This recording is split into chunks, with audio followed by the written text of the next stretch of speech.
Tippy time with Damies, Topcat here and welcome back to the channel. This time last year, the Solstice introduced us to the Crowning Duologue, but at that time it had no good damage options. We flashed forwards and its balls have dropped and it's all grown up. I'm putting it head to head here with one of our best rockets, the Apex Predator. It's an adaptive frame and one of our bipod rockets does roughly 74,000. Our Duologue is a precision frame and it has a little less damage at 64,000, but it does have built-in tracking and this frame saw a reserve boost. Our Apex holds 13 with base reserves, the Duologue holds 15. So our total Apex reserves do 958,711, our Duologue does 955,380.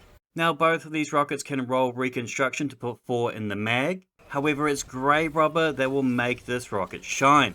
This perk was updated, so now not only does it reload on our melee kill, but it also reloads by landing charged melees on our enemies. This will allow us to easily dump all of our rockets in the damage phase, so Duologue will beat out an Apex in longer damage phases if our reserves are empty, as more rockets means more Wolfpack rounds when paired with the Gallowhorn. Prismatic Warlock is the top dog here as it has 3 arcane needles that we can rattle off at range. My first thought for damage perks was going to be bait and switch, but there was a weird instance of cooldown with Grave Robber. It just sometimes doesn't seem to work. If you wait half a beat before meleeing, it should do so, or just throw in an additional melee. Either way, with this little timing snafu, it would often stuff up my bait and switch rotations. This is one reason why I opted to go for bipod instead, as our goal ideally is to empty our reserves as quick as possible. If we don't manage to empty those reserves head to head, the Apex is going to win. Now we've got multiple ways to maximize our melees through exotics. Spirit of Apotheosis is a great option as it's going to give us 10 seconds of unlimited abilities after we pop that super. So ideally, during a damage phase, we would fire 2 rockets, melee, rockets, melee, rockets, melee, throw out a grenade to debuff, then super, then rinse repeat the whole cycle over again. I found that pairing it with the Spirit of Claws also worked quite well. This gives us a 4th melee charge. This came in handy as quite often that Grave Robber didn't work all the time. This would just give us that little bit of a safety net with that 4th melee, and I often found it easier just to throw melees back to back rather than sit there and wait. But once you get your rhythm down, I would try that combo of Apotheosis Veil and Spirit of the Star Eater. This will give you a further 70% buff to your super of choice. You're going to want to run a one and done super to maximize that rocket melee smorgasbord. Either Strand or Nova, I've got Nova myself.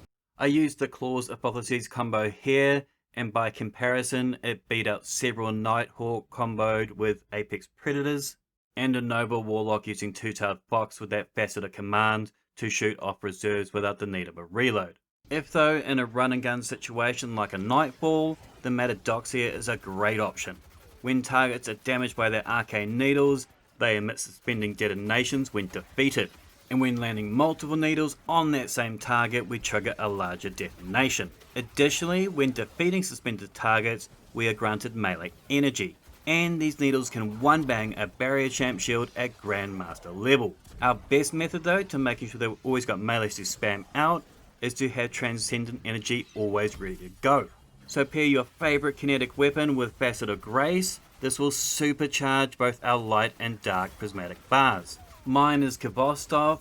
It's particularly good when solo as it allows you to peek the crest there, hit those crits, and it's going to bounce off and hit multiple targets. I also run Faceted Devotion to help beat us additional light energy when we damage targets with those strand needles.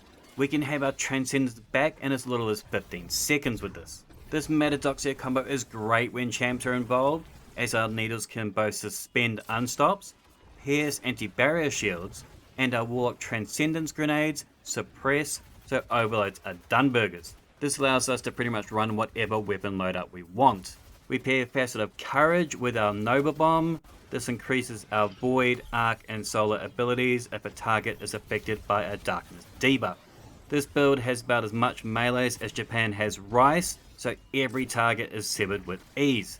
buffing that Nova another 10%. Faceted Dawn makes us radiant for 5 seconds upon landing a powered melee. Final Blows make you and nearby allies radiant.